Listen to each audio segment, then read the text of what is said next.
Bien, entonces tengan todos y todas buenas tardes en este día viernes 24 de julio, en la que vamos a darle continuidad a la clase de Derecho Laboral 2.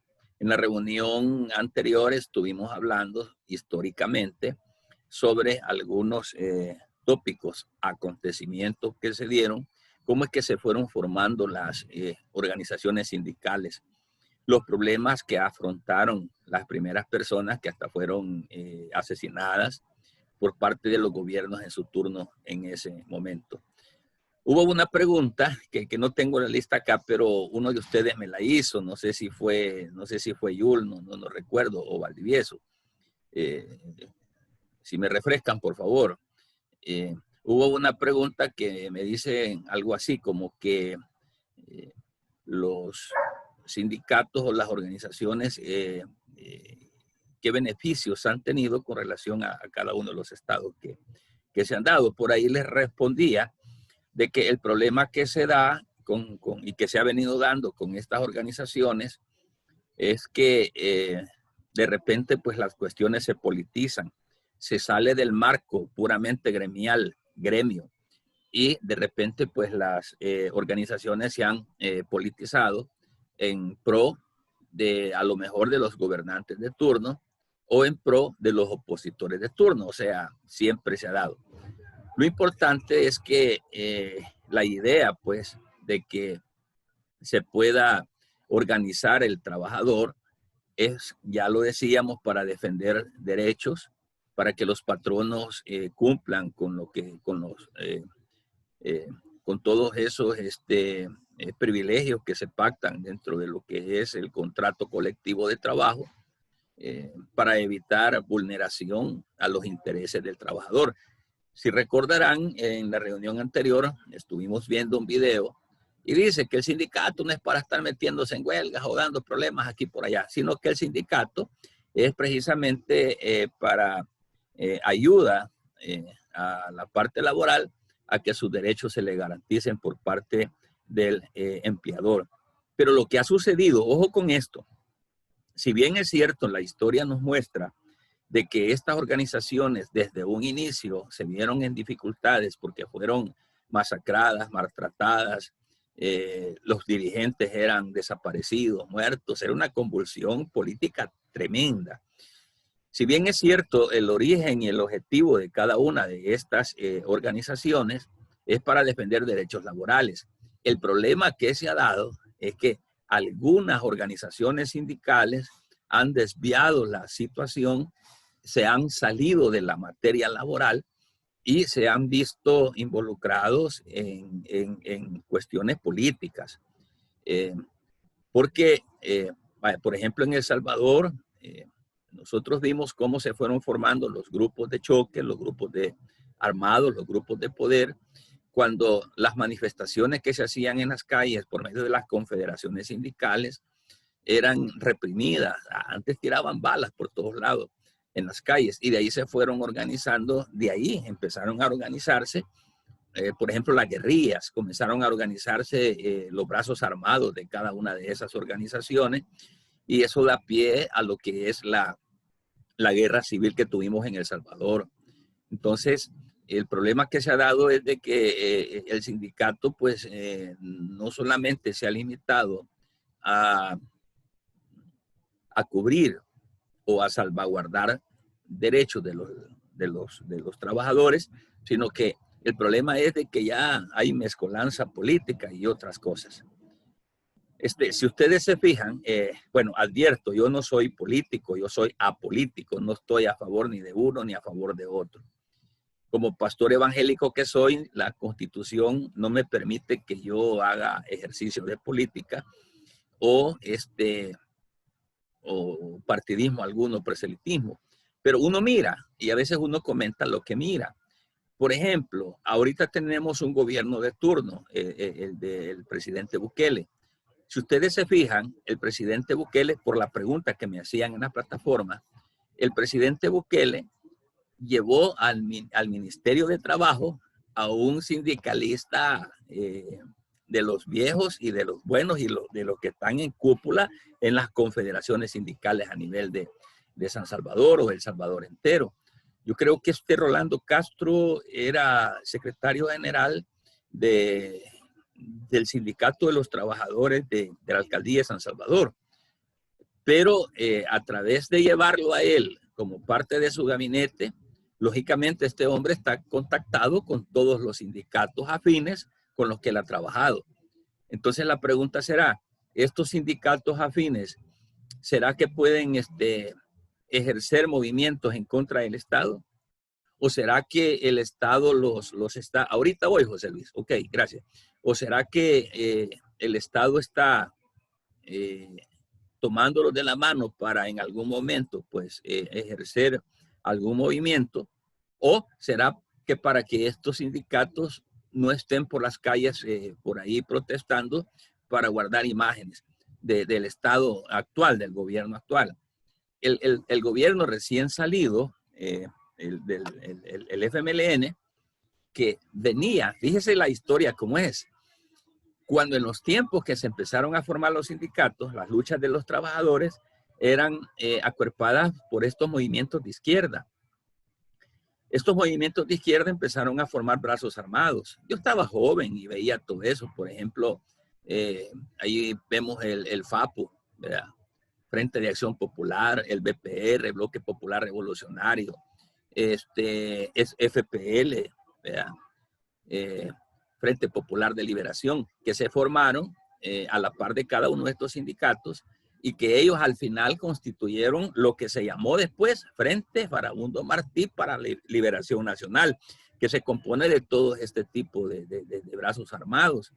Entonces luego este frente que era guerrillero se convierte en un partido político. Cuando ellos llegan al Estado, yo dije, hoy que el gobierno va a ser de izquierda, ya no vamos a ver manifestaciones en las calles, ya no vamos a ver problemas de choques como antes, porque ahora pues todos estos sindicalistas y obreros que se han organizado van a tener un gobierno que han estado siempre de la mano en las mismas luchas populares.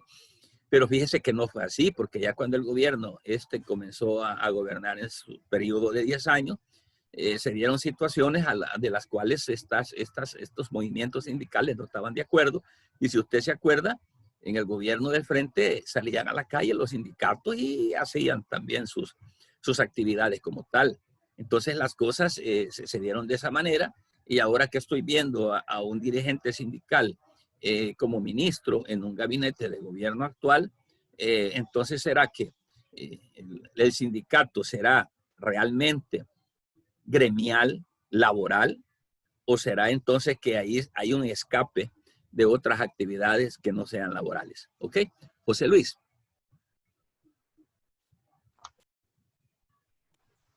Sí, licenciado, a mí me surgió una duda con esto que está hablando acerca de los sindicatos y acerca de todo esto. ¿Qué pasaría si en dado caso un sindicato actuara de una forma maliciosa en el sentido de, ante una empresa, sobreproteger a los empleados, pero de manera de que la empresa afectar su productividad? Es decir, si ellos despiden empleados que, la empresa despide empleados que están, digamos, robando, que no están produciendo como se debe, y aún así el sindicato logra restringir el proceso para que ellos los despidan o algo así. No sé si hay algún trámite judicial contra un sindicato para el sentido de su directiva, porque si se logra comprobar que ellos están actuando de forma maliciosa.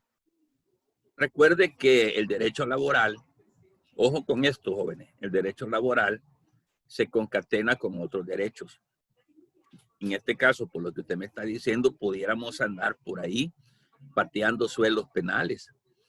Porque si un trabajador, solo porque es de un sindicato, un ejemplo, hurta en la empresa, lo descubren que hace cosas maliciosas y el patrono lo quiere despedir o lo despide porque ha hurtado, porque ha robado información secreta de la empresa, porque le perdió la confianza, por indisciplinado, lo despide. Entonces viene el sindicato y se levanta y luchan por la estabilidad laboral de este empleado. Ojo, eso no le da a los empleados garantía de que el sindicato los va a defender. Pero ¿qué sucede si el sindicato, a costa de todas las pruebas, porque ahí lo que tendría que hacer el patrono es sentarse con el sindicato y decirle, mire señor, aquí están las pruebas, yo las tengo. Este trabajador me ha falsificado 10 cheques, por ejemplo. Entonces, o este trabajador lo hemos sorprendido en la salida, el vigilante le halló que dentro de sus pertenencias iba producto de la empresa. Aquí está, mire, están las fotos y todo. Si eso es así, lógicamente el trabajador va a tener que pagar por sus actos, pero si el sindicato maliciosamente empieza a actuar de tal manera de querer salvaguardar el trabajo de esta persona que ya pateó otros terrenos, ¿verdad? Que ya no son laborales, sino que ya hay hurto, donde puede entrar al área penal, entonces el sindicato no puede hacerlo, pero si maliciosamente lo hace, el problema es que ahí podríamos hablar de otros delitos como cohecho, por ejemplo. Entonces el sindicato no está como para cubrir ninguna clase de delitos, porque también ellos se pueden ir por complicidad en el área penal. Entonces es bien difícil, aunque sí se ve. Recordémonos que los sindicatos están formados por personas humanas y las personas humanas muchas veces bailamos el son que nos toca. Las personas humanas a veces tenemos tendencias de hacernos a la conveniencia como el camaleón, y ahí es donde las personas humanas podemos fallar, en el sentido de que porque este es mi compadre, este es mi chero, o porque este me comparte dividendos, vaya yo pues a hacerle lado y todo eso. Entonces, todos esos factores también suceden dentro de un ser humano, y el problema que se puede dar en este sentido es de que pueda darse una manipulación del sindicato de tal manera de querer guardar o esconder algún acto. Pero sí no se puede, José Luis, porque se pueden dar esas situaciones también. Okay, ¿De acuerdo? gracias. Va, ok. Bueno, entonces, dada esta situación, habíamos también hablado acerca de cómo se vinieron formando estos sindicatos, estas organizaciones sociales, y luego entran a El Salvador, y es lo último que habíamos, en lo que nos habíamos quedado platicando, sobre algunas consecuencias que se dieron. Y dentro de estas consecuencias, vamos a poner acá el PowerPoint para ver esta cuestión.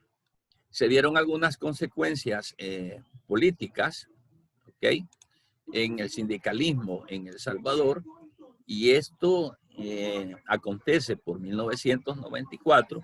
Esto así rapidito lo vimos la última ocasión porque teníamos que irnos a la siguiente clase. Pero decíamos que en 1994, en abril, se dio una insurrección armada, y esa insurrección la controló el general Martínez. Pero resulta que después,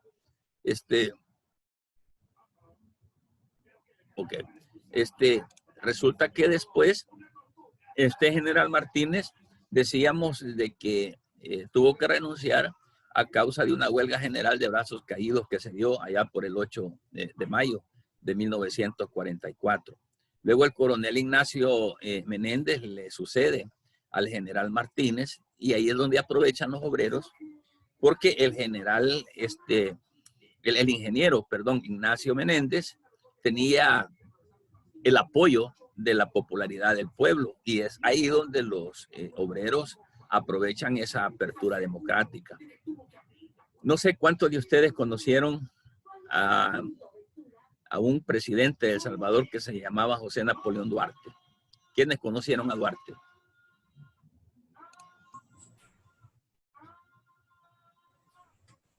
Creo que nadie. Nadie, ¿verdad? Creo que no. Cuando Duarte no habían nacido ustedes, entonces. No. No, pero tengo entendido que abrió el comercio por medio de puertos.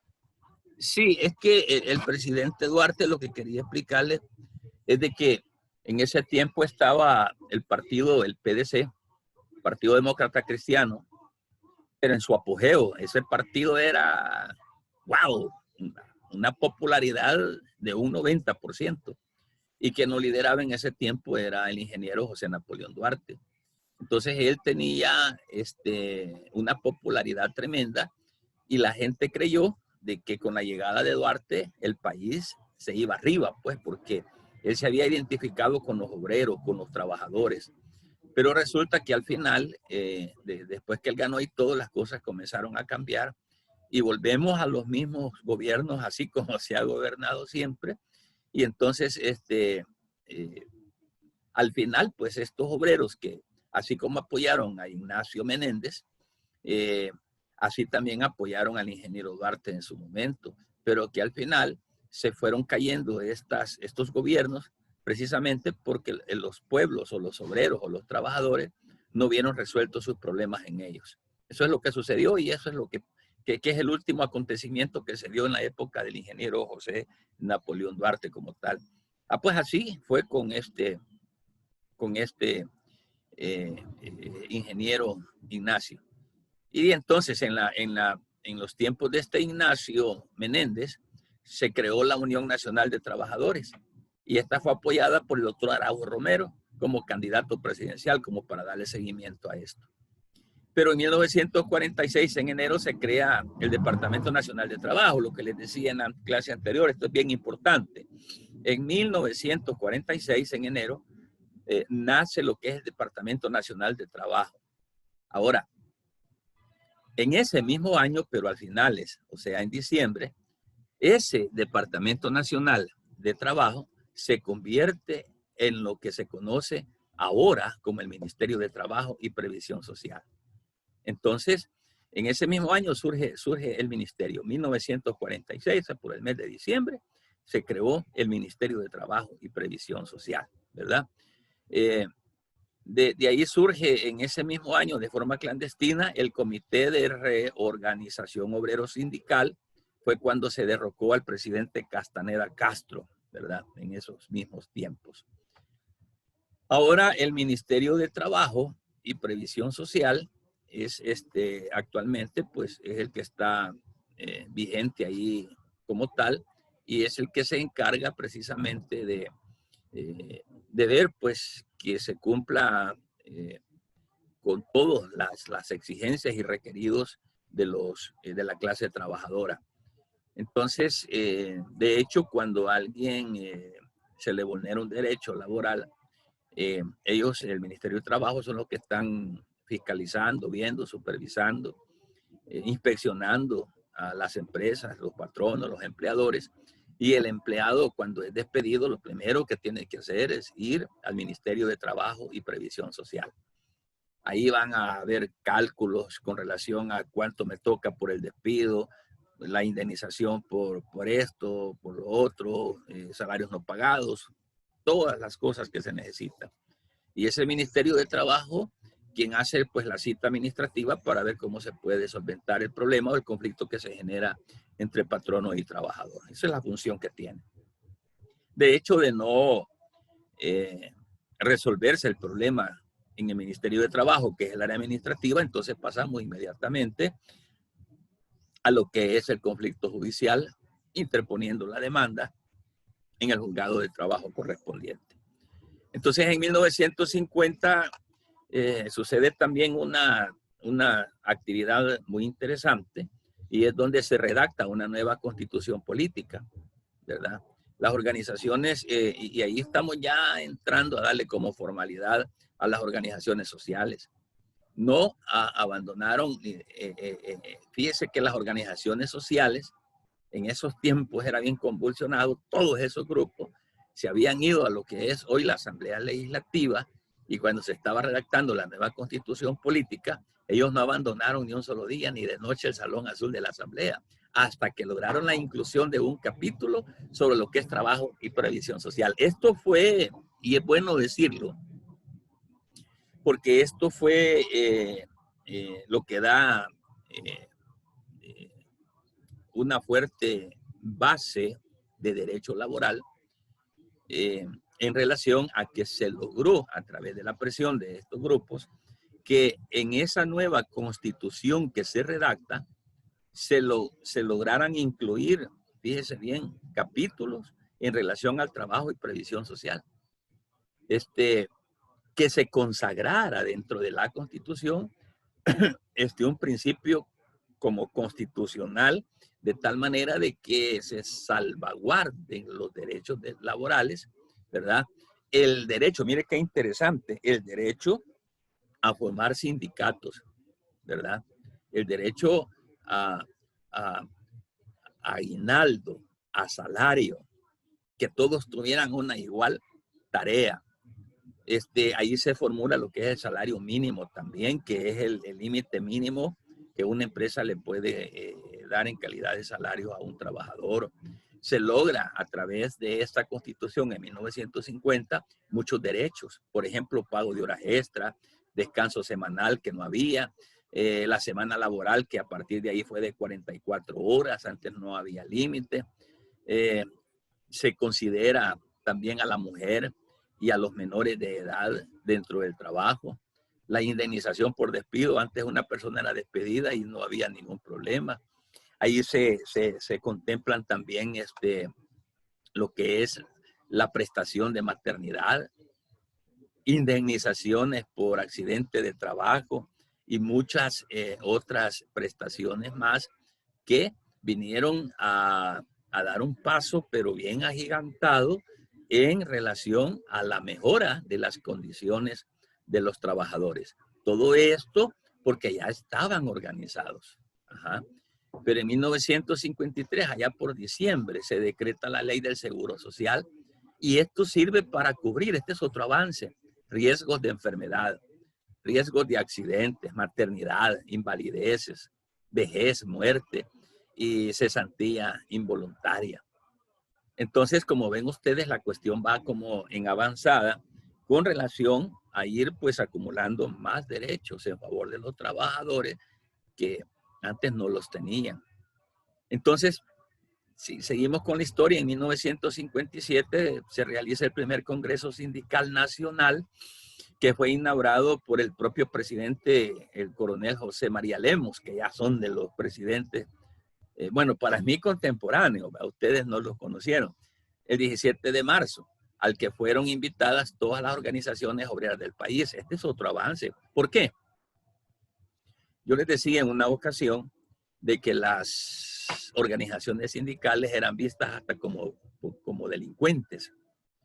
De repente las cosas fueron cambiando y aquí tenemos ya en 1950 se toma en cuenta por parte de este presidente José María Lemos e invita a las organizaciones obreras del país, se toman en cuenta y en él pues se acuerda crear la Confederación General de Trabajadores Salvadoreños, ¿verdad? Y esta confederación se crea como una única central de los trabajadores en El Salvador. Entonces ya aquí vemos cómo los estados, en la medida que han venido evolucionando en los años, se les ha venido dando participación por parte de los estados al conjunto de trabajadores que estaban ya pues aglutinados en sindicatos. Es un avance. El general Fidel Sánchez Hernández asume la presidencia del país.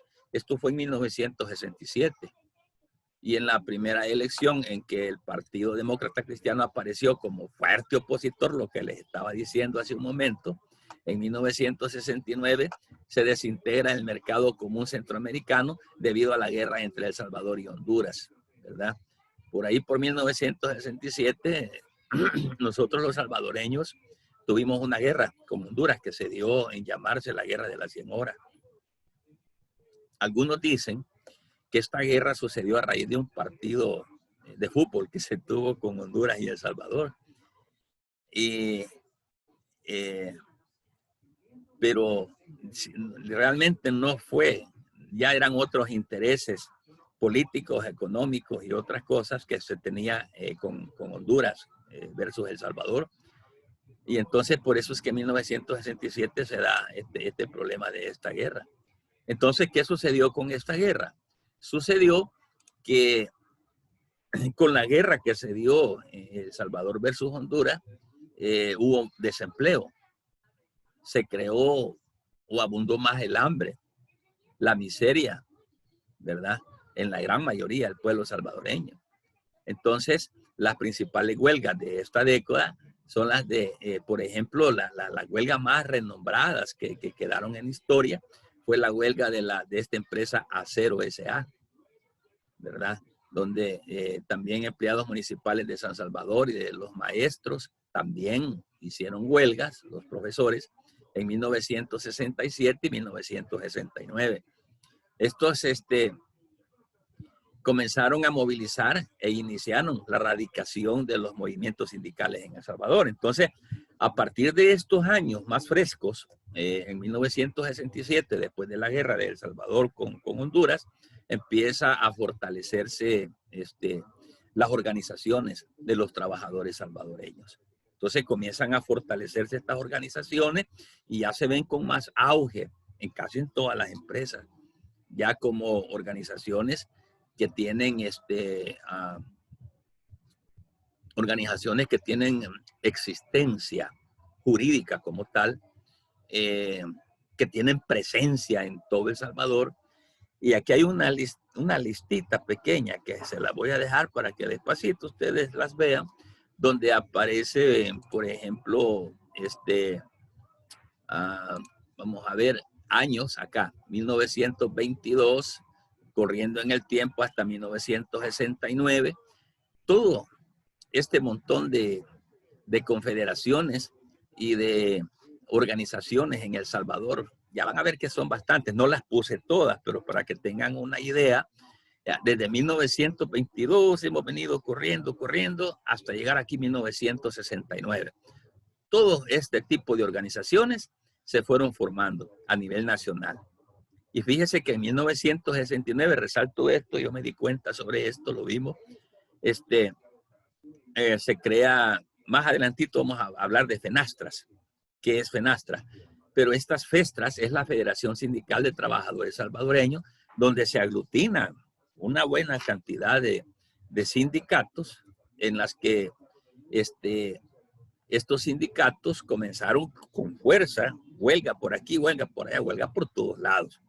Los patronos se afligían, no era fácil, era una convulsión tremenda. Es donde por ahí se comienzan a formar lo que yo les decía, las organizaciones incluso armadas, donde cuando salían las manifestaciones eran reprimidas con tanques, con balas. En medio de los manifestantes también iban personas armadas que se agarraban a balazos con las autoridades como ustedes no tienen idea. Aquí les he puesto en color diferente lo que es FENASTRAS, 1972. FENASTRAS, que es la Federación Nacional Sindical de Trabajadores Salvadoreños, que aglutina a muchas organizaciones sindicales. Esta FENASTRA, yo recuerdo, estaba por ahí por el mercado Escuartel, que le dicen.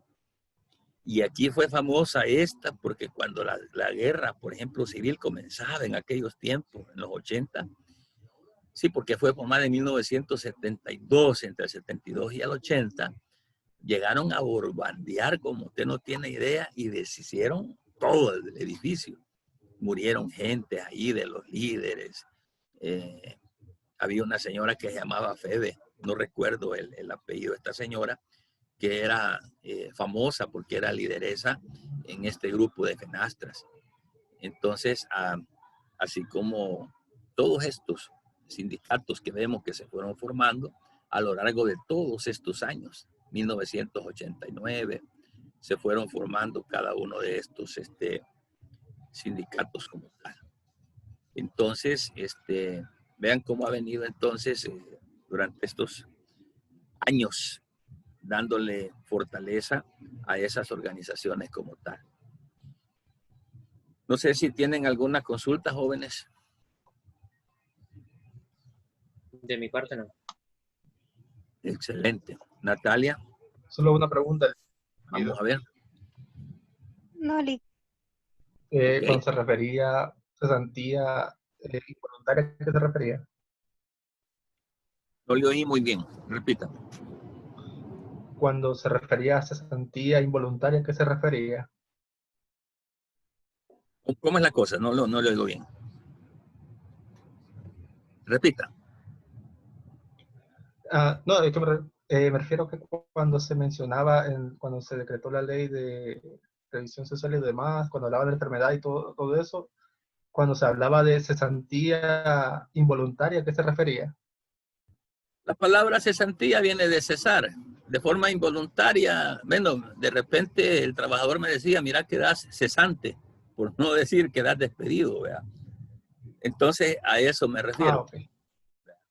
Porque es involuntaria. Yo no quiero cesar de mi trabajo, pero el patrón no me cesa de forma involuntaria, pues, ¿verdad? Es como que me esté despidiendo, porque después va a decir de que no, ya no le soy útil en la empresa. ¿Ok? ¿Quién más? Señorita Ok, Evelyn, gracias. ¿estamos bien?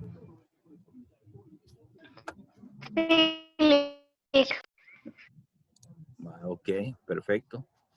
Aquí por el lado de Francisco Valdivieso, Fran Valdivieso. Lo siento, sí, es que estaba conectado, estoy conectado en dos dispositivos porque Yo no me estoy voy a viendo a mover. ustedes. Sí, es que me voy a mover otro ratito, entonces ahorita estoy en la computadora y después me voy a ir con el celular porque tengo que ir a recibir algo, pero sí he estado poniendo atención en todo eso y me llamaba la atención bastante acerca de la historia de los sindicatos y de lo que usted mencionaba de Fenastras, de Elizabeth Velázquez, creo que se llamaba. Febe Vázquez o Velázquez, algo así. Algo Elizabeth así, ajá. Velázquez. Y Era lo bien que conocida por Febe Velázquez, parece. exacto, y lo que yo recuerdo, porque mi papá estuvo bastante tiempo ligado en cuestiones relacionadas a la política y él fue maestro por bastante tiempo de colegios privados y públicos. Me acuerdo de que hablaba bastante de eso cuando yo estaba pequeño y hablaba acerca también de un atentado que hubo en contra de Sí, Fenastras, donde murieron varias personas. Entonces, sí me parece bien interesante todo eso y el porqué de toda esa situación, ¿verdad? exacto. Sí, qué bueno, porque su papá conoció, bueno, los papás de todos ustedes creo que se acordarán de esos acontecimientos que se dieron en El Salvador. Fueron unos acontecimientos tremendos, tremendos. Por ejemplo, hoy en día ustedes ven que los sindicatos salen a las calles, gritan, marchan, revientan cohetes, hasta ahí nomás. Pero en aquellos tiempos, wow, era tener valor aparte andar marchando en las calles, porque, por ejemplo, los sindicatos salían a las calles con pancartas y gritando consignas y todo eso, y de repente aparecían tanquetas, pues. Ustedes saben qué es tanqueta, ¿sí? ¿Saben qué es tanqueta? O les digo. Sí, Sí. Sí, sí, sí. Sí, sí. Esas sí las conocieron, ¿verdad? No somos tan jóvenes. Entonces, salían, imagínense ustedes, los grandes tanques, las tanquetas en las calles, disparando pues con metralleta, ¿verdad? La policía de Hacienda, la Policía Nacional, la Guardia Nacional, no andaban amagando, empezaban a tirar con todo. Hombre, era un valor aparte salir a las calles en esas condiciones. Hoy no, hoy las cosas son diferentes, gracias a Dios, vea que no se han dado estas situaciones. Si ustedes se fijan, estas últimas manifestaciones, hasta la policía va a la par ahí, cuidándolos, acompañándolos. Lick, Sí. así como una de las últimas que sacaron tanquetas, pero nada más para lo de control territorial, que ha sido de las pocas veces que quizá hemos podido verlas, por lo menos por las noticias. Exactamente, esas son las tanquetas que salieron, para amedrentar a los muchachos en el control territorial. Pues esas tanquetas que hoy solo salían a exhibirse a las calles, en aquellos tiempos no eran para exhibirse en las calles. En aquellos tiempos salía una tanqueta frente a la marcha y empezaba a disparar a quien le cayera. Era terrible. Hoy no, las cosas ya cambiaron en ese sentido, ya no hay muertes de esa clase.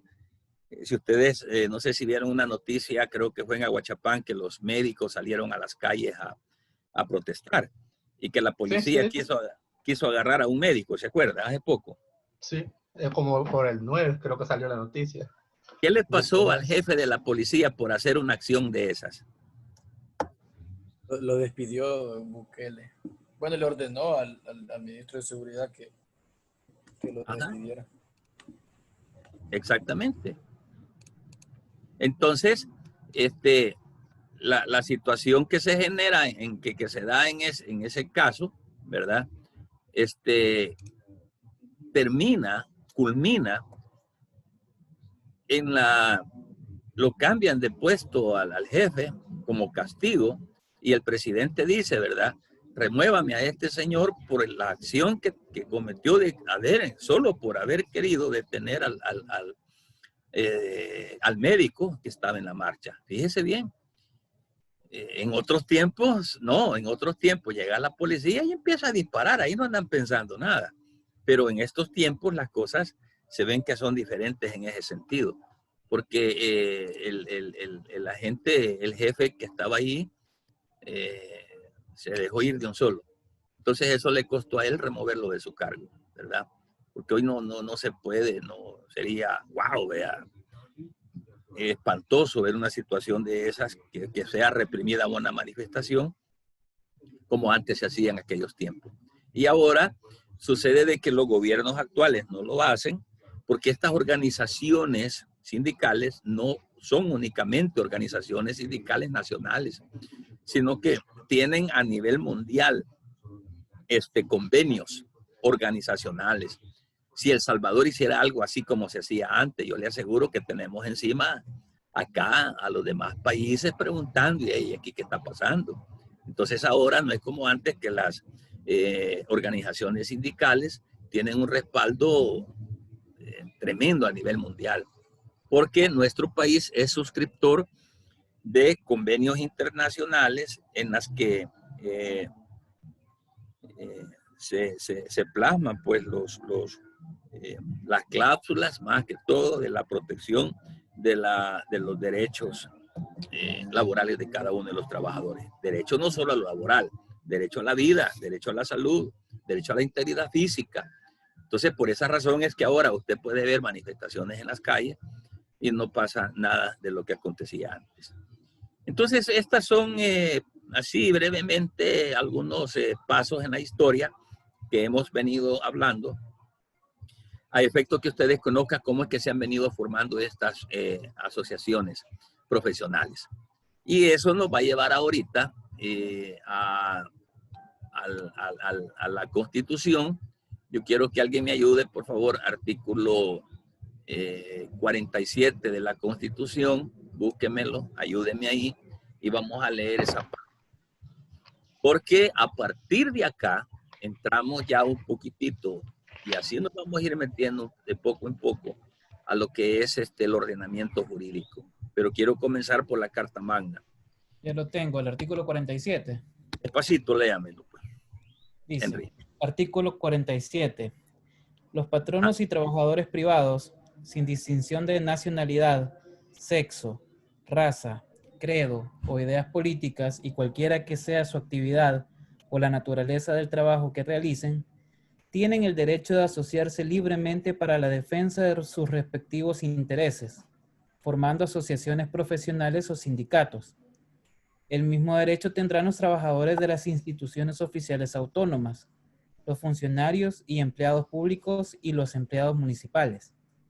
No dispondrán del derecho consignado en el inciso anterior los funcionarios y empleados públicos comprendidos en el inciso tercero del artículo 219 y 236 de esta Constitución, los miembros de la Fuerza Armada, de la Policía Nacional Civil, los miembros de la carrera judicial y los servidores públicos que ejerzan en sus funciones poder decisorio o desempeñan cargos directivos o sean empleados cuyas obligaciones son de naturaleza altamente confidencial.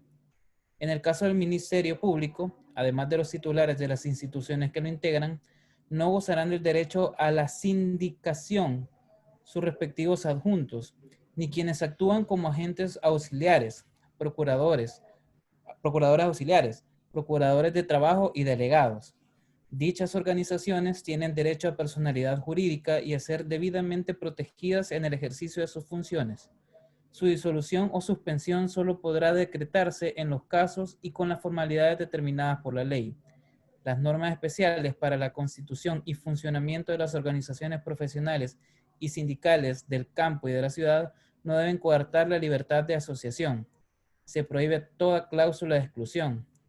Los miembros de las directivas sindicales deberán ser salvadoreños por nacimiento y durante el periodo de su elección y mandato y hasta después de transcurrido un año de haber cesado en sus funciones. No podrán ser despedidos, suspendidos disciplinariamente, trasladados o desmejorados de sus condiciones de trabajo, sino por justa causa calificada previamente por la autoridad competente. Asimismo, se reconoce a los trabajadores y empleados mencionados en la parte final del inciso primero de este artículo el derecho a la contratación colectiva, con arreglo a la ley. Los contratos colectivos comenzarán a surtir efecto el primer día del ejercicio fiscal siguiente al de su celebración. Una ley especial regulará lo concerniente a esta materia. ¿Cuál es esa ley especial que regulará lo concerniente a esta materia, jóvenes? El Código de Trabajo. Código de Trabajo. Perfecto, muy bien. El Código de Trabajo. Todo lo que leyó el compañero es lo que da vida a los derechos fundamentales laborales que se plasman en el Código de Trabajo. Perfecto. Entonces, como ustedes ven, aquí tenemos ya en la Constitución, en la Carta Magna, en la Carta Mayor, tenemos ya plasmado, regulado lo que es el derecho de asociación profesional. ¿Qué quiere decir eso? Acuérdense que veíamos de que se había incorporado en la Constitución el derecho a asociarse. Quiere decir entonces, jóvenes, de que las asociaciones profesionales, las confederaciones, los sindicatos, ahora gozan de esta facultad legal. ¿Es prohibido? No es prohibido. ¿Pueden los patronos prohibirlo? No pueden prohibirlo. ¿Puede el gobierno prohibirlo? No lo puede prohibir. ¿Pueden oponerse a que se organicen? No pueden oponerse, porque ahora ya lo vemos entonces regulado este derecho de asociación profesional a través del artículo 47 de la Constitución. Entonces, ya habiendo establecido ese derecho profesional debidamente regulado en la Constitución, al final, en el inciso último, leía el compañero de que será regulado por medio de una ley especial. Entonces, a partir de ahí es que nace lo que son las leyes laborales, el Código de Trabajo y todas las leyes que usted conozca que tengan que ver con naturaleza laboral. ¿Por qué? Se desprenden de este artículo 47 de la Constitución que habla del derecho de asociación profesional. Dicho esto, entonces hoy vamos ya a empezar a ver algunas situaciones conforme a la ley, conociendo un poquito de historia para que ustedes vean de dónde se ha venido generando todo esto hasta hablar ahora de los sindicatos. Entonces, ¿qué es lo que busca el derecho de asociación? Porque ya tenemos el derecho plasmado en la Constitución. Pero ¿qué es lo que busca entonces? Busca organizar a los trabajadores, busca cuidar y elevar a la persona humana, busca conservar, busca mejorar las condiciones de trabajo, busca velar por los intereses generales del gremio y otras facultades más de prestaciones que la ley le está dando al momento de asociarse. También se genera el derecho de reunión, ¿verdad? Lógicamente ya los trabajadores tienen derecho a reunirse. ¿Para qué? Para que estos puedan ya asociarse libremente y poder defender sus intereses económicos, sociales, comunes. Y así, pues a través del derecho de reunión, ellos pueden formar lo que son asociaciones o sindicatos, ¿verdad? Entonces, de ahí es de que, vaya, del derecho de asociación y el derecho de reunión, ellos pueden ahora optar al derecho de asociación profesional. ¿Y esto qué es lo que busca? Bueno, busca el mejoramiento de las condiciones económicas y sociales. Esa es la razón de ir formando estos grupos que se llaman sindicatos. Entonces, eso trae como objetivo también, además de la mejora de las condiciones económicas y sociales de los trabajadores, también ayuda a normalizar el estudio. ¿Qué es lo que vamos a estudiar acá como trabajadores? Uno, estudiemos el contrato colectivo y veamos si realmente la empresa está cumpliendo con lo que se pactó en el mismo, con las prestaciones.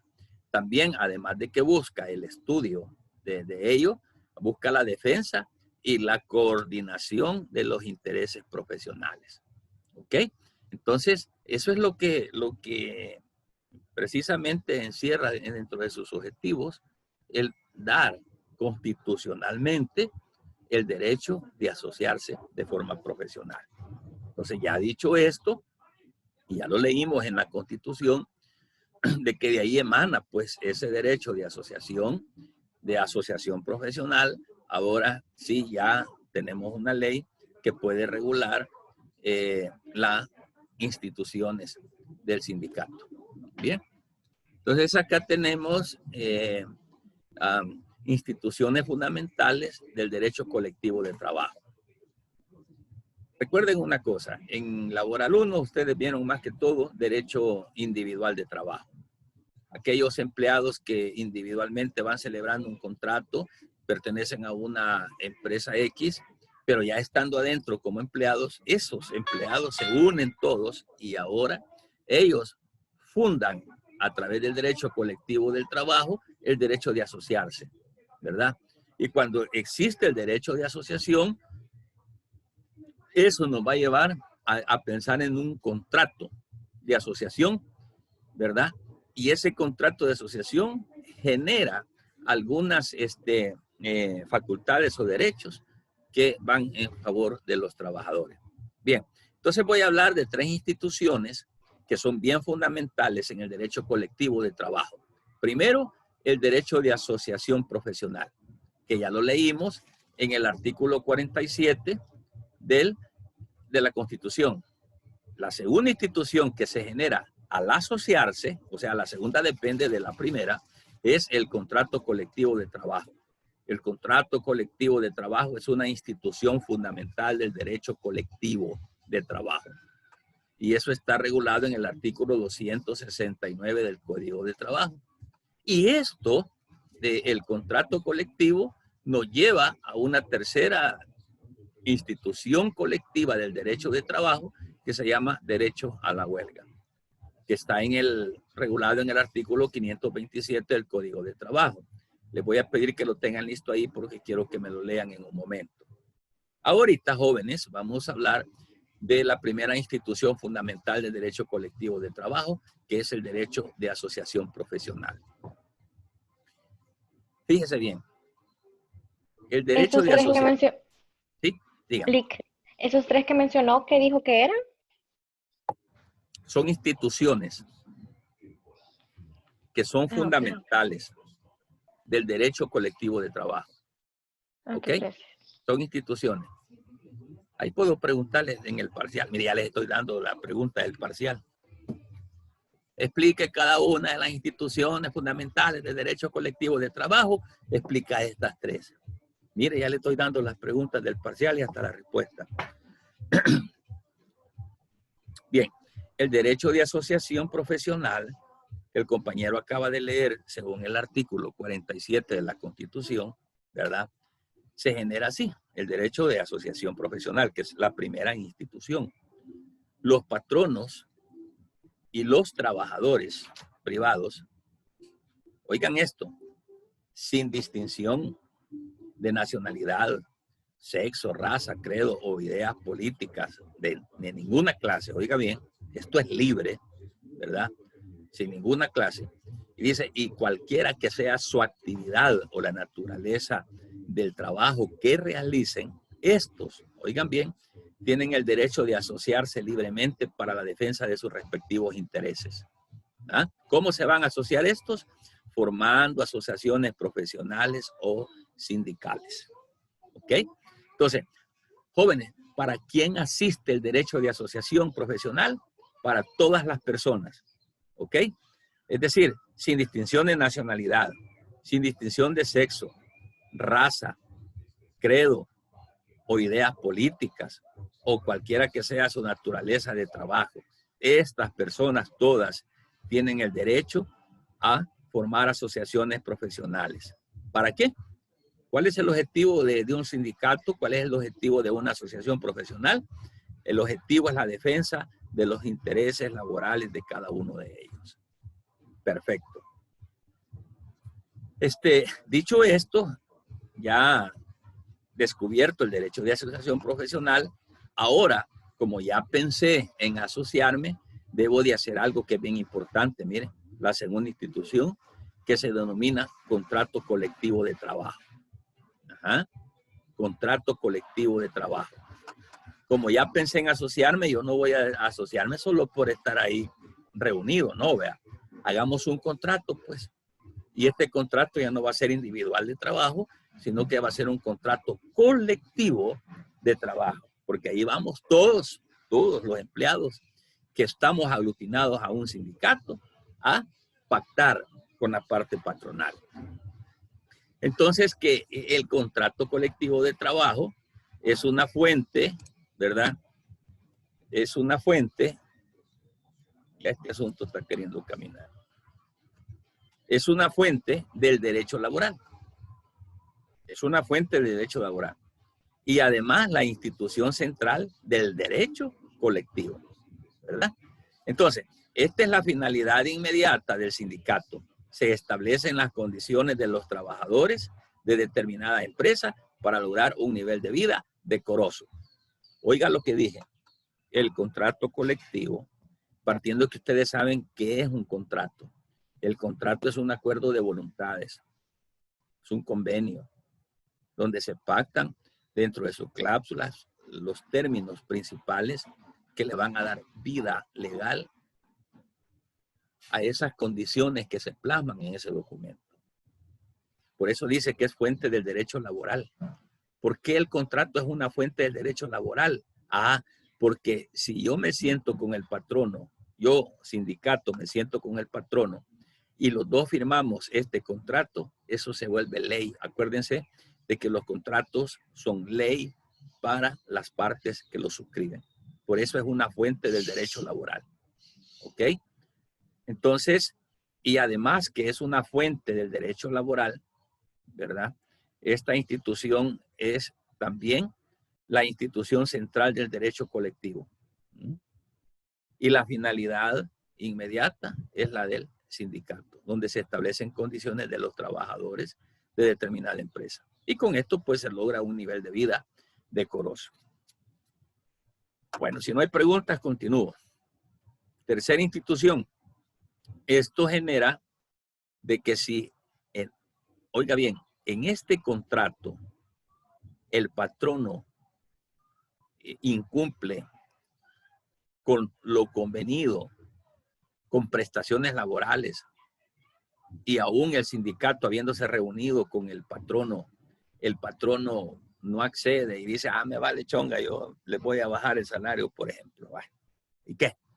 Entonces, esto nos va a generar una tercera institución. ¿Sí?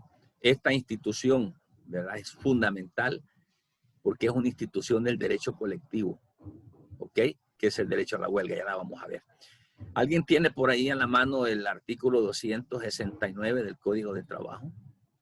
Que me ayude. Silix. Vamos a ver, Henry. No, Gerson. Gerson. ¿Qué dice el artículo 269, Gerson? Dice. ¿Sí se oye? Sí se oye. Ok. Del capítulo 1 del contrato colectivo de trabajo. Se celebra entre uno o varios sindicatos de trabajadores, por una parte, y un patrono, por la otra.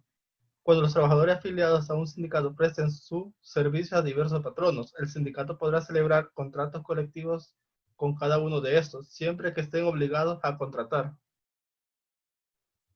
Okay.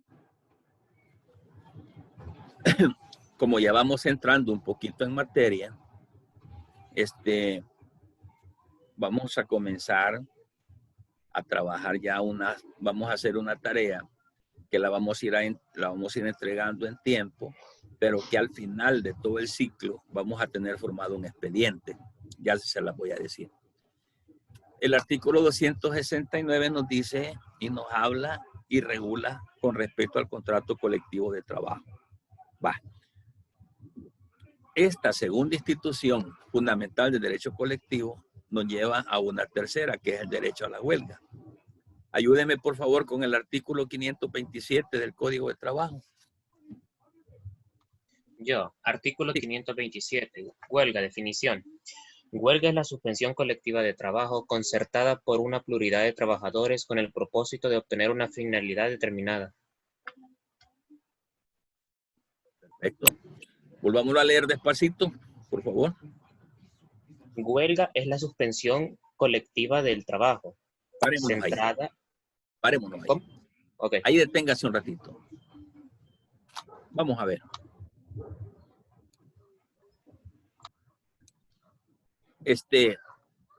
Jules Silva, ¿qué es la huelga?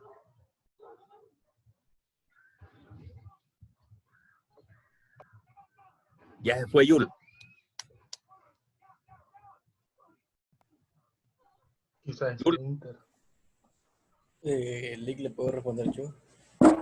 Ya se fue.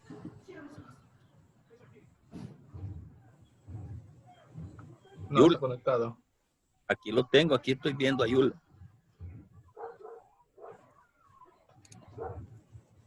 Él ha tenido problemas con el internet estos días, Lick. Vamos a ver entonces, señorita que acaba de hablar, para usted, ¿qué es la huelga? Para mí, pues, como bien lo mencionábamos desde el inicio de las clases, es una suspensión del trabajo de un cierto grupo de personas que, o sea, se pronuncian para algo determinado. Por ejemplo, si no les pagan o los están explotando de trabajo, pueden hacer una suspensión de sus labores y hacer una huelga para que se les paguen lo que es. Usted está en la cuenta de Henry Acosta. No. No. Gracias. Natalia. Lick, Sí. Ajá. yo ¿Qué más puede considero decirnos usted?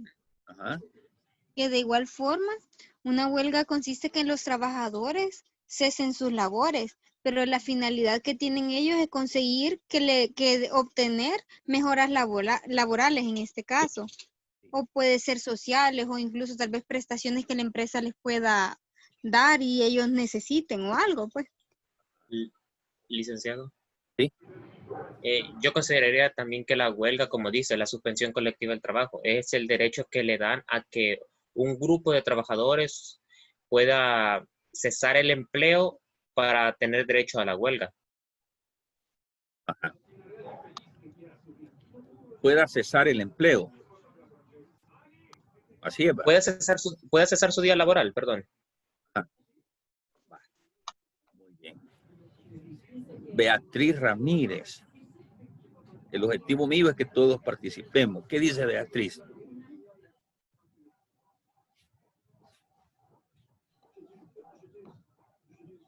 Ya se fue Beatriz.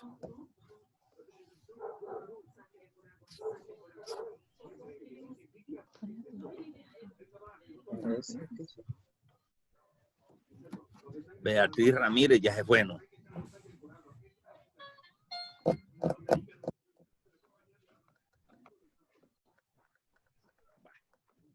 Ya se nos fue Beatriz. Mire, aquí le voy a poner -1. Ok. Bye. Lick, le puedo Sí. dar mi opinión respecto a la huelga. Sí, claro, claro. Opinemos. Retomo el comentario que le hice la vez pasada, que la huelga es la sesión, o el cese, perdón, el cese de labores para obtener un determinado fin cuando se ven enfrentados, por ejemplo, a una inconformidad razonada o justa dentro de un trabajo o dentro de una empresa, cuando se han incumplido o se han violentado derechos y garantías constitucionales. Perfecto. ¿Quién más no ha participado? Evelyn creo que no ha participado, ¿verdad? Sí, Lick. Yo ya participé, fue la Es primera la que que me dijo dijo. que sí sabe en la cuenta de Henry. Ah, pues sí. Gracias. Ah, ok. Yo creo de que para la huelga es necesario que exista la colectividad para que también se haga efectivo y se pueda realizar. Es un Perfecto. punto que es se dice de por sí, que sea colectivo. Correcto. Correcto. Son elementos que la huelga debe de tener. La colectividad, temporalidad, ¿verdad? Y un objetivo que se persiga. Por ejemplo, el objetivo podría ser la vulneración de X o Y derechos laborales que se estén dando. Perfecto. Bueno, entonces seguimos leyendo, compañeros. Ruth. Seguimos leyendo. Yo, José Luis. Sí. Va. Después de huelga, la suspensión colectiva del trabajo, concertada por una pluralidad de trabajadores, con el propósito de obtener una finalidad determinada.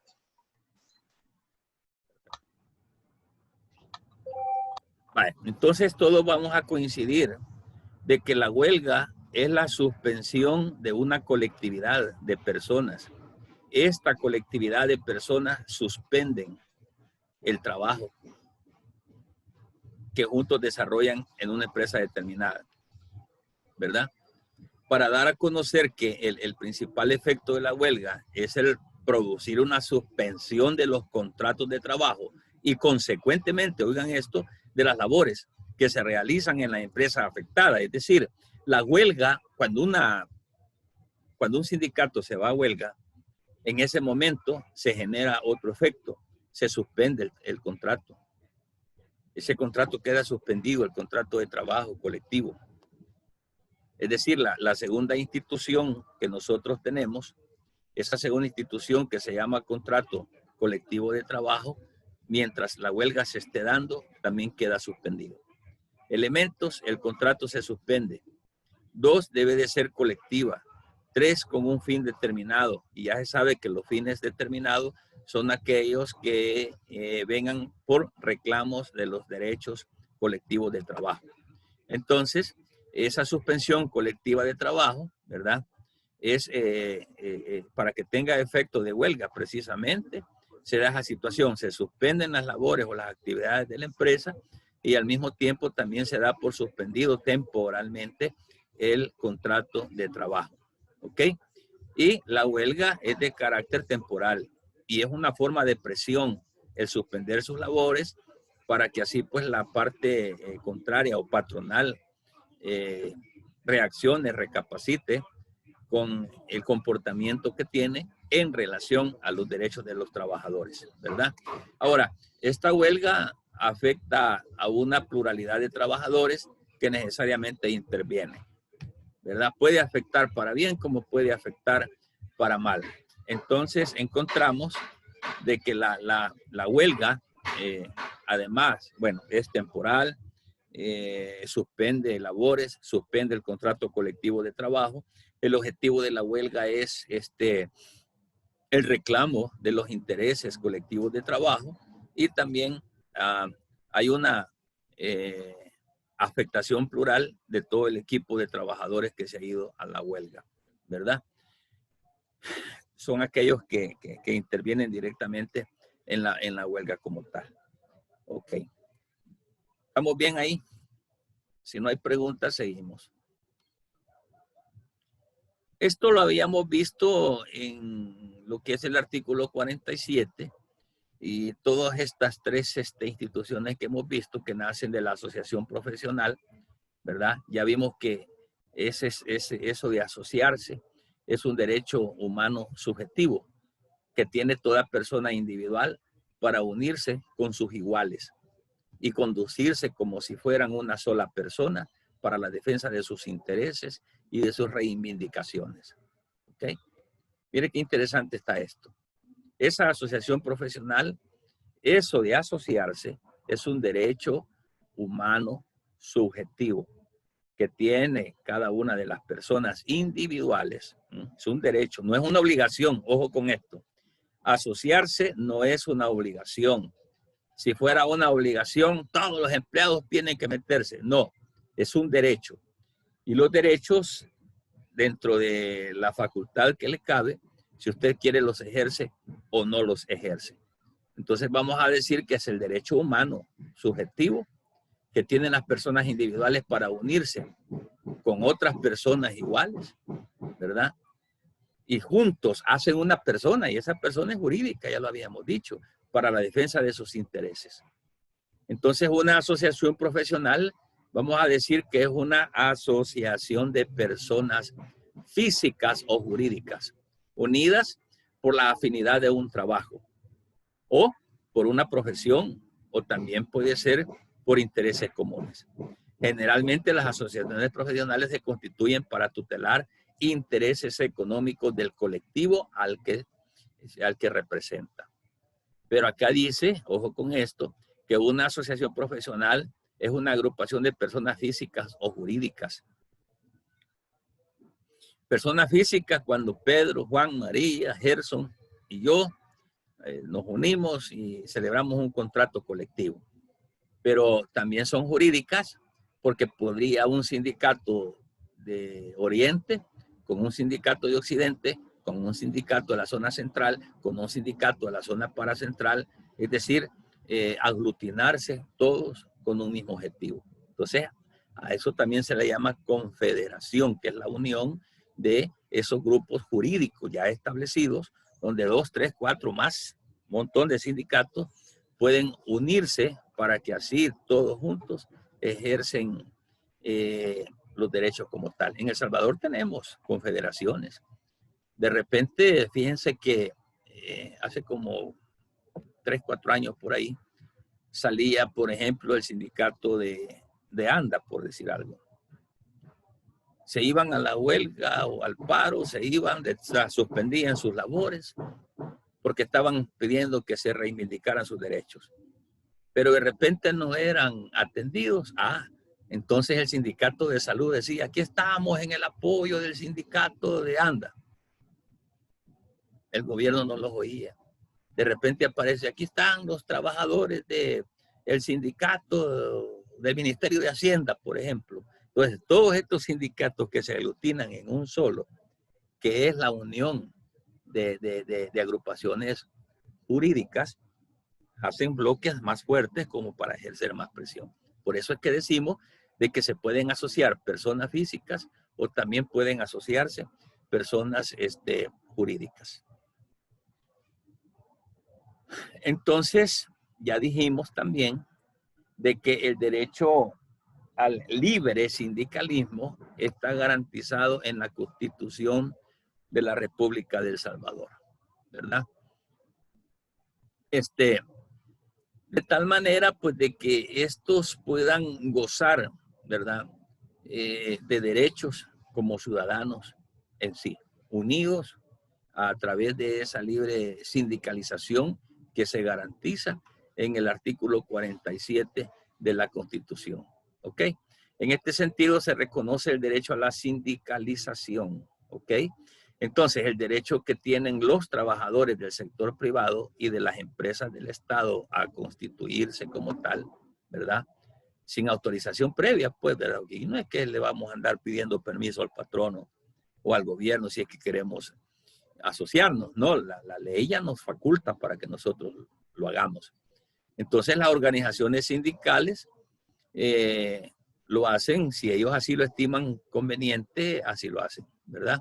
Con la sola condición de sujetarse, lógicamente, a la ley y a sus estatutos. Es decir, esa formación de personas colectivamente que se llama sindicato, y esa asociación de personas jurídicas colectivas que se llaman confederaciones, tienen el derecho de hacerlo sin autorización alguna. Lo único que sí tienen que ellos ver es que esa actividad sindical u organización profesional esté basada a la ley y lógicamente al respeto de los estatutos que surgen como parte de la creación de ese cúmulo de personas agrupadas que se llaman asociaciones profesionales o sindicatos. Entonces, la segunda institución, que es el contrato colectivo de trabajo, que es lo que estábamos leyendo hace un momento, que lo leímos en el artículo 269 del Código de Trabajo, ¿verdad? Ya dijimos que es una fuente del derecho laboral, ¿verdad? Y además la institución central del derecho colectivo, ¿ok? Entonces, el contrato colectivo de trabajo genera fuente del derecho, genera obligaciones y genera derechos para ambas partes, tanto para la parte patronal como también para la parte trabajadora. Entonces, ¿por qué? Ustedes saben de que un contrato generando obligaciones y derechos, tenemos que someternos a los estatutos que hemos suscrito. Y eso ya dijimos que se vuelve ley para las partes que lo suscriben. ¿verdad? Y esa razón de hacer ese contrato colectivo es precisamente para establecer una mejora de condiciones de los trabajadores de una empresa determinada, ¿verdad? Y con eso se pretende, lógicamente, asegurar a través del contrato colectivo, porque los convenios que se hacen entre las partes no los vamos a hacer así verbal, pues. Qué buena gente, el patrono ha prometido darme 2 pesos más cada fin de semana, ¿verdad? Qué buena gente el patrono, decidió darme frijoles, azúcar y maíz cada 15 días. Y eso quedó escrito. No, él dice que no, así dejémoslo. Yo les prometo que al final de este mes les voy a regalar un bono. Vaya. ¿Quedó escrito eso? No, ¿verdad? Entonces todo debe de constar por escrito, usted sabe, como abogado, mediante, pues, suscribir lo que es el contrato colectivo de trabajo. ¿Para qué? Si el patrono dentro de ese contrato colectivo suscribe de que en una de las cláusulas dice de que o sea, de forma quincenal nos va a regalar una canasta básica, y si él no la da, entonces el sindicato puede reclamar porque está en el contrato colectivo de trabajo. ¿Ok? Entonces, eso es para lograr, pues, ¿verdad?, un mejor nivel de vida y decoroso para cada uno de los que integran precisamente ese sindicato y que están suscribiendo el contrato. Ahora, es interesante porque ese contrato lo aborda la legislación laboral, ¿verdad? Y la legislación laboral, que ya lo estamos leyendo en su artículo 269, establece pues la existencia del mismo, del instrumento que va a regir las condiciones que se pactan en las cláusulas mismas, es decir, de lo que hayamos convenido, que venga pues a fortalecer los intereses laborales de cada uno de los trabajadores, ¿verdad? Ahora, con la formalización de este contrato colectivo de trabajo, ¿verdad? Nacen una serie de principios y derechos, ¿verdad? Eso es. Por ejemplo, el mismo pago a los empleados que realizan, por ejemplo, un igual trabajo. Si ya vemos 10, 20, 30 empleados sellando bolsas, por ejemplo, estamos realizando el mismo trabajo, lógicamente vamos a tener derecho a un mismo nivel salarial, ¿verdad? Además de ello, las prestaciones adicionales a las que la ley regula. ¿Por qué? Porque aquí hay prestaciones de ley. ¿Cuáles son las prestaciones de ley? Son aquellas que ya están prescritas en el Código de Trabajo, en la norma laboral. Y las otras prestaciones que no están dentro de la norma laboral son aquellas que la empresa de sí misma ofrece darlas. Por ejemplo, hay empresas donde, bueno, al firmar un contrato individual de trabajo, se establece ahí jornada, horarios, por ejemplo, fechas, calendarios, salario, plazo, si es determinado o indeterminado el plazo laboral, y otras cositas por ahí, que son básicas, que están en la ley. Vale. Pero si adicional a esas cosas básicas que tiene la ley, el patrono dice, mire, en el contrato de trabajo individual de trabajo, les voy a poner ahí que cada 15 días les voy a dar arroz, azúcar y frijoles. Pongámoslo. O no se pone en el contrato individual de trabajo, sino que la colectividad, en el contrato colectivo, eso se llega a un acuerdo con el sindicato. Todo lo que se acuerde a través de la suscripción de ese contrato con el sindicato y el patrono, que no está regulado en la ley, esas son prestaciones adicionales. Que está, mire, pero la ley no me obliga a hacerlo. Sí, pero usted se obligó. Usted se obligó. Acordemos una cosa, que creo que ustedes lo vieron en Laboral 1, de que en una de las fuentes del derecho en materia laboral es la costumbre. ¿Estamos de acuerdo, jóvenes? Una de las fuentes del derecho en materia laboral es la costumbre. Y eso es clásico en materia laboral. ¿Por qué la costumbre? Porque, por ejemplo, si el patrono, además de los $300, de los $350 mensuales que le paga, el patrono ya lo acostumbra de que adicional le va a estar dando 50 pesos. Bueno, eso no está en la ley, sino que de repente el patrono dice, yo se lo voy a estar dando, es cosa mía. Y se los da durante un periodo de tiempo. Pero de repente el patrono les quita ese beneficio y le dice, mire, ya no le voy a dar ese dinerito de más. Entonces, la costumbre en materia laboral se vuelve ley. Y entonces, cuando hay una desmejora en cuanto a esas prestaciones adicionales a la ley, el empleado, el sindicato puede perfectamente reclamar, aunque no esté eso en un contrato o aunque no esté eso plasmado o prescrito en el Código de Trabajo, pero si ya el patrono lo está dando adicionalmente, entonces esa es una prestación adicional a la cual el patrono se compromete a darlo. Ahora, si eso ya queda escrito en un contrato, con mucha razón, ¿verdad? Entonces, cuando una colectividad celebra un contrato de trabajo con su patrono, es decir, los sindicatos, entonces, ¿qué es lo que sucede? Como ya hemos celebrado un contrato, ya dijimos de que los que suscriben ese contrato se vuelven partes contractuales, entonces ese contrato se vuelve ley para esas partes contractuales. Entonces, ¿qué es lo que sucede? Uno de los efectos es que el Estado interviene. El Estado interviene, ¿verdad? ¿Cómo interviene el Estado? A través de esta institución que se llama contrato colectivo de trabajo, ¿verdad? Permitiendo que exista una negociación entre el patrono y el sindicato, siguiendo las etapas establecidas entonces, ¿verdad? En lo que la ley establece. En este sentido, mediante lo que es ese contrato, se vuelve realmente, ya dijimos, ley como tal. Por eso, en el transcurrir del tiempo, los diferentes exponentes del derecho colectivo han dado diversas denominaciones a lo que en nuestro medio conocemos como contrato colectivo. Por ejemplo, acá nosotros, por lo que la ley establece, nosotros le llamamos contrato colectivo de trabajo, ¿verdad? Pero otros tratadistas y en otros lugares, esto que nosotros llamamos contrato colectivo de trabajo, también tiene otros nombres, ¿verdad?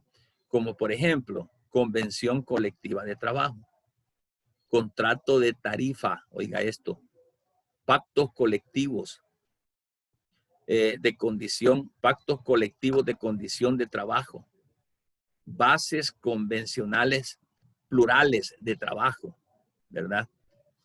Pacto profesional del trabajo. En otros países, lo que nosotros llamamos contrato colectivo de trabajo, en otros países, en otros lugares, ese mismo contrato que nosotros conocemos como tal, es conocido allá con otros nombres. Convención colectiva del trabajo, bases convencionales plurales de trabajo, contrato de tarifa, pactos colectivos y así sucesivamente.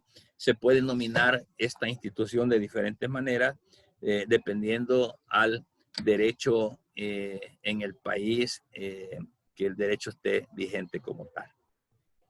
¿Preguntas, jóvenes? No, Lick. Perfecto. No, Lick. Vaya, excelente. Lick, yo tengo una pregunta. Vamos, démosle. Tengo una duda, mejor dicho. Digamos que yo tengo un contrato colectivo de trabajo y estas personas se van a la huelga y pasa el tiempo, pasan los meses y no dejan la huelga. Entonces el patrono decide contratar a más personas. ¿Qué pasaría en ese caso? Fíjense que no puede. Definitivamente no puede. ¿Por qué no puede?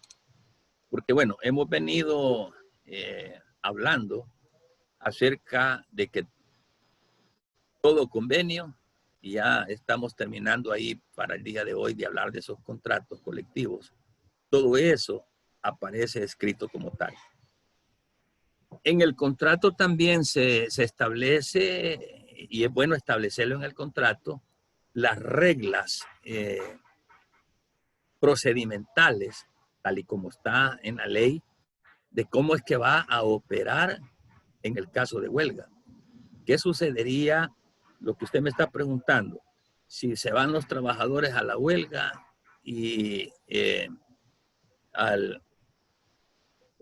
permítanme, estoy leyendo acá, dice este compañero licenciado, dice, va, perfecto, está bien. ¿Qué sucedería entonces si no respeta la huelga y los empleados se van a la suspensión de labores y él contrata a otros empleados? Que mira, que se vayan estos, yo contrato a otros. No. Eso no lo puede hacer, porque si él lo hace, el incumplimiento de contrato, por un lado, le va a pesar. Por otro lado, veamos lo que la ley establece con relación a las formas procedimentales, cómo se trata la huelga.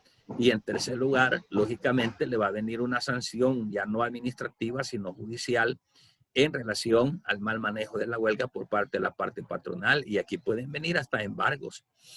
Los embargos para recuperar prácticamente bienes de la empresa que sirvan como para sufragar indemnizaciones de los empleados, ¿verdad? Y aquí la pregunta que usted me ha hecho, aquí en El Salvador se ha dado mucho, sí. ¿Qué es lo que sucedía? Vaya, cuando un sindicato se va a la huelga, lo que hacían era tomarse la institución. Aquí, por ejemplo, en San Salvador, por el Boulevard del Ejército, hay muchas empresas. ¿Qué pasaba seguidamente con estas empresas? Se iban a la huelga, pero ¿qué hacían los empleados? No se iban para sus casas. Ponían pancartas, cerraban, ponían cadenas y todo, y ellos se quedaban ahí ocupando las instalaciones de la empresa, y lo que hacían era, por grupos se turnaban. Porque si ellos se iban, ya había sucedido en El Salvador en los tiempos donde había conflicto, en aquellos tiempos que hemos venido hablando históricamente, habían empresas, por ejemplo, taiwanesas o chinas, que lo que hacían es que cerraban, se iban a la huelga, venían los patronos y ponían candado, cerraban y se iban del país. De repente se quedaban los empleados, que ya no había objeto de huelga, pues, porque los patronos se habían ido, la empresa había cerrado, pues ya no había más. Y para evitarse todo eso, es que ahora lo último que hacían era tomarse el lugar, y ahí los patrones no podían sacar absolutamente nada, porque el efecto al final de todo esa, como sanción judicial, es la intervención de una empresa, el embargo de los bienes, de tal manera de cubrir los intereses económicos de los trabajadores. Perfecto. ¿Más preguntas? Sí. Sí. Relacionado con el sindicato, ¿existe algún tipo de número que tiene que formarse para crearse, o tiene que ser numerosos, o tiene que ser todos? Todos. O sea, no están obligados todos, ¿verdad? Pero sí todos los que quieran. Pero sí hay un número mínimo, ya lo vamos a ver más adelante.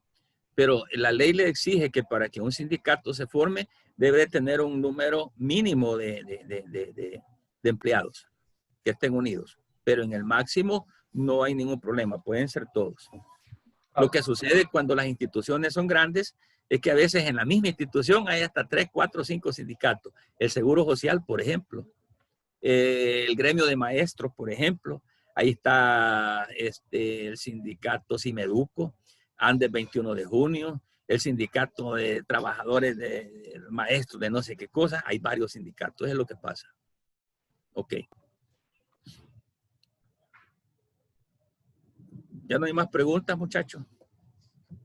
Vaya. Entonces, como para ir cerrando la reunión de este día, decirles que como ya estamos entrando a hablar con relación a lo que son los contratos, vamos a ir comenzando a formar un expediente. Vamos a simular nosotros una huelga, pero para simular una huelga vamos a comenzar desde el origen de la huelga. El origen de la huelga va a consistir en lo siguiente. vamos a ir formando y este trabajo que vamos a presentar todos juntos al final del ciclo, ese va a ser el valor del último parcial. Vamos a comenzar formando el trabajo simulado, porque quiero que esto, además de que lo estamos llevando en la teoría, mi deseo es que lo vayamos viendo en la práctica. Vale. En este sentido, vamos a hacer lo siguiente. Ya hablamos sobre lo que es un contrato. Ya hablamos sobre lo que es un derecho de asociación profesional y lo que es un derecho a huelga. Vamos a hacer individualmente, vamos a ir formando el expediente. ¿Cómo comienza toda esta situación? Comienza con que una persona natural va y celebra un contrato individual de trabajo con la empresa X. Ustedes pónganle en su trabajo personal nombre de la empresa. Empresa El Chicharrón, por decir algo. Ahí se embolsan golosinas de chicharra y todo eso. Empresa El Chicharrón. Entonces quiero que se elaboren, ya teniendo el nombre de la empresa ficticia, elabórense un contrato individual de trabajo. Ese contrato tiene que llevar toditos los requisitos de ley. Háganse un contrato individual de trabajo, donde los contratados son ustedes y quien nos va a contratar es la empresa X, por medio de su representante legal, fulano de tal. Entonces quiero que hagamos ese contrato y la próxima semana, quiero ver, como tipo lunes, martes, por ahí, me lo suben a la plataforma en PDF. Ustedes van a ir archivando su trabajo, pero yo lo voy a ir también armando acá. Vamos a hacer un contrato individual de trabajo, como que ustedes ahorita están entrando individualmente a una empresa, pero que ya estando dentro de la empresa, usted decide formar parte del sindicato de esa empresa. Entonces, vamos a formalizar un sindicato también, porque hemos hablado de la existencia de sindicatos, hemos hablado que en la Constitución les da vida. Entonces, nosotros lo vamos a hacer de forma simulada. Vamos a formar un sindicato. Consíganse ustedes, desde allá váyanse consiguiendo todos los requisitos que se requieren para formar un sindicato y vamos a ir adjuntando la documentación que se solicita para formar un sindicato. Eso quiero que lo vayamos haciendo en la práctica para que usted aprenda y entienda lo que estamos explicando acá de forma teórica. Para el día entre lunes y martes yo le subo la fecha clara en la plataforma. Se los adelanto ahorita. Háganse un contrato individual de trabajo donde ustedes se contrata con la empresa X. Eso me lo suben entre lunes o martes. La próxima semana vamos a comenzar a formalizar el sindicato, ¿verdad? Vamos a irle dando forma a un sindicato. Cuando ya tengamos el sindicato formalizado, vamos a hacer un contrato colectivo, ¿verdad? De trabajo. Después que hagamos ese contrato, vamos a simular que hubo por parte del patrono un incumplimiento a ese contrato. Entonces nos vamos a ir al pleito. ¿Cuáles son las fases del pleito? Las vamos a ir viendo poco a poco y en la medida que vayamos viendo cada uno de esos temas, usted va a ir metiéndole en la práctica la documentación real de lo que estemos aprendiendo en la teoría, para que al final del ciclo tengamos un expediente de un conflicto colectivo de trabajo, hasta llegar a las fases que la ley habla dentro de lo que es el conflicto laboral colectivo, llegar a los juzgados, qué dijo el juez, si la huelga era legal o ilegal, y que el juez determine de que la empresa falló y que le va a poner su sanción coercitiva judicial. Eso lo vamos a ir haciendo. Entonces, por ahorita, vamos a conseguir por ahí un contrato, hágame el contrato, y lo vamos a ir subiendo ya para ir dando forma. No sé si tienen alguna duda con lo que estoy queriendo hacer con ustedes.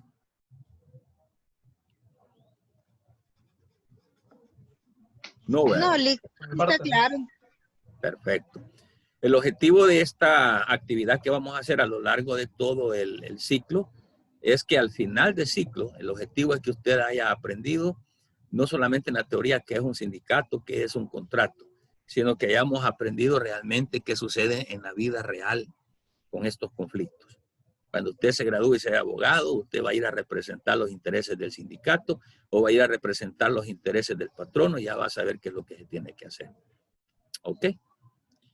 Vaya, entonces también en la plataforma queda grabado esta reunión para que ustedes la puedan volver a oír para mejor aprendizaje.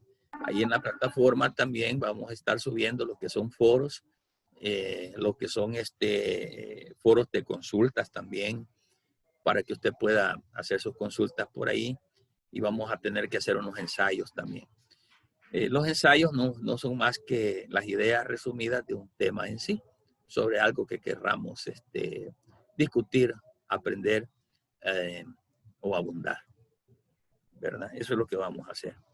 Entonces, vamos a irle dando ya finalización a la clase, no sin antes preguntarle si estamos bien, está todo claro, si no hay preguntas. ¿Hemos entendido? Sí, listo. Bueno, estamos cumpliendo con el objetivo de aprender. Perfecto. Repito. Todo bien, licenciado. Muchas gracias. Bueno, excelente. Repito, si algo en el momento usted no lo entienda, deténgame, yo le voy a explicar. Si usted me dice, no entendí, vuélvame a explicar, con mucho gusto lo hacemos.